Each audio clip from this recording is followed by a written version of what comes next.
Hi, Al. Hi, Dave. Th- President Dave. yeah, this is President Dave, and I've got 5 questions with Al Garrecht. As you all know, almost all of you know, Al's a retired banker. He's been in Creston since 1997. Prior to that, he worked with the bank in Prince Rupert. Started back in Maple Creek, Saskatchewan, with the bank in 1960. He joined Kinsman back there and active in that club, and he's been a Rotarian since 1987. So, Al, this is 5 questions with President Dave. So, the first question I have for you, Al, and what's your favorite sports team? And do you have a special moment or memory associated with that team? Well, my favorite sports team growing up was the Toronto Maple Leafs and the New York Yankees because we used to get the Yankee games every Saturday at 1 o'clock on CBC radio. And my dad and I, we would listen to the ball game, and we didn't go to work until the ball game was over. So, and then the Toronto Maple Leafs, of course, Foster Hewitt, and the Saturday night hockey. And I think George Armstrong was probably my favorite team, or my favorite player on the Toronto Maple Leafs. He was the epitome of work and hard and give it all you got. Okay, next one. Best vacation ever. Oh, the best vacation ever was when Doreen and I and another couple of good friends of ours took a trip down the River Danube, starting at Bucharest in Romania. And one of my funniest experiences on that was when we we flew to Germany, and then we flew over to Bucharest. And so early morning, I'm out for a walk, and I go to a big cenotaph, and I'm trying to read Romanian, and it didn't work. And a fellow came walking by with his dog. I said to him, "Morning," and he replied to me in English. So we had a very good conversation, and I found out that he originally came from Russia to Romania, and he came from a little community called Rastat in Russia. And as it happens, my grandpa and grandma had moved from Germany to Rastat in Russia to support, as a bunch of Germans did, at the request of Catherine the Great, who was the wife of the Tsar of Russia. And so we got chatting about that, and I said, you could be my cousin. So that was a great trip, and we went down the River Danube, touring. We'd travel at night on the river, and during the course of the day, we'd tour the large communities along the way. And that was a 2-week trip, and really a tremendous experience. And we often talked about going back and spending more time in certain communities, but never did, because Doreen was getting it to the point where it was difficult for her to travel. So, What a great memory! What a great memory! I've heard such good things about those cruises on the rivers in Europe. yeah. And the third question I have is, of all the golf courses you've ever played, if you could pick one for one round of golf, which one would it be? And which 3 people would you invite to join you in your foursome? Oh, that's a toughie. Played a lot of good courses, but the course I really fell in love with is Creston. My first experience and was at the Creston golf course. Doreen and I were coming back from the prairies. We stopped at the golf course for lunch, and everybody welcomed us. Didn't know a soul.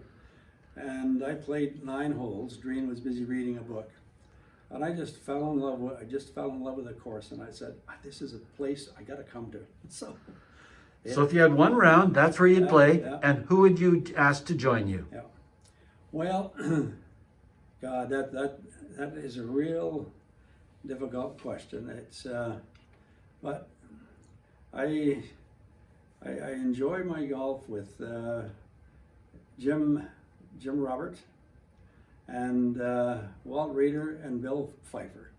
We had a blast when we golfed together, and they're just very, very good, exceptionally good friends of mine. Oh, that's great foursome. I think you can make money in that foursome too. You probably did over the years. And the fourth question, you know this one's coming. What is your favorite Rotary moment in all the years you've been in Rotary?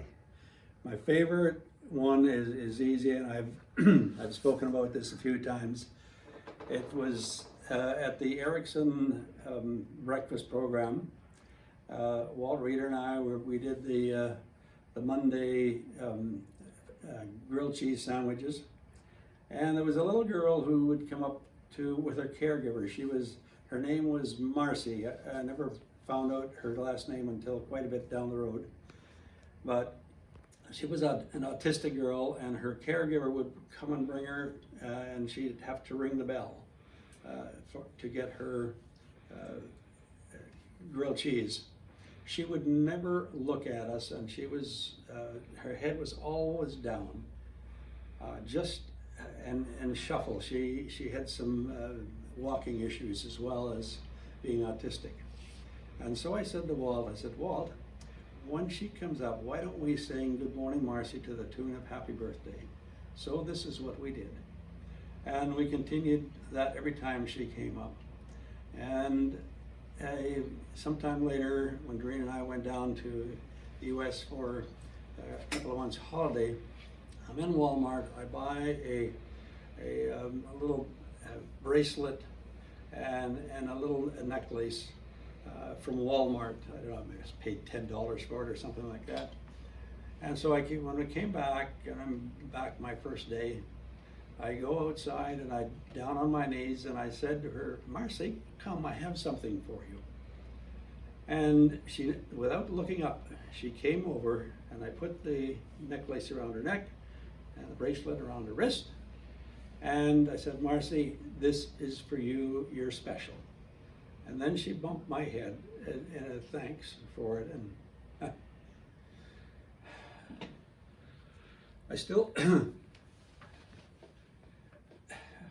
break up when I think of it. Subsequent to that, Walt Reeder and I are up at the rec center. We're up getting some work done on our aches and pains. And Marcy and her mother came in, and her mother was making an appointment for some walking exercises for Marcy. And Walt speaks out loud and says, "Hi, Marcy, how are you?" She turns around, and again with her head still down, she came over and she grabbed him by the leg and gave him the biggest hug around her leg, just as her dad was walking. And so I had to explain to Mom and Dad why this little girl did this. And you know, it's her last name is Blackmore, Marcy Blackmore. And when she left and went to to the school, Bountiful School, Walt and I so missed that little girl. She was just a delight. Made going to breakfast at Erickson a lot easier, didn't it? It surely did. What a great memory. Yeah. And the last question, Al, and I'm sure this is a lot of stock answers here, but what does Rotary mean to you today, and what has it meant to you over the years? Well, Rotary, you know, when I was a young lad, my dad was very active in the community, and he always reminded me, you know, get involved. And so through Kinsman and into Rotary, Rotary was quite different than Kinsman. Rotary had some specific values, which I thought, well, those are pretty good. And getting involved in the community, and particularly in the humanitarians, was a place where I really enjoyed Rotary and what it gave back to me. It's also given me some very, very special friends.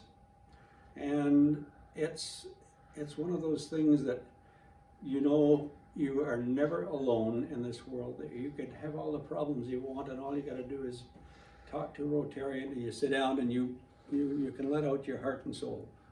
And there's nothing more comforting than, you know, to being able to speak to somebody, and they understand what you're going through and how they can help you. And it's just one of those things that it's a sense of camaraderie and special camaraderie, I might say, and also in working with the people in the community to hear them tell us what special things Rotary does for the community. And you know, you're really a part of that, and you know, you're special. So that's it. There's a few other things, but those are probably key ones for me. Those have been 5 questions with Al. Thanks, Al. I can see there's a lot of emotion in Rotary, and it's in your heart and in ours too. You will always be. Thanks.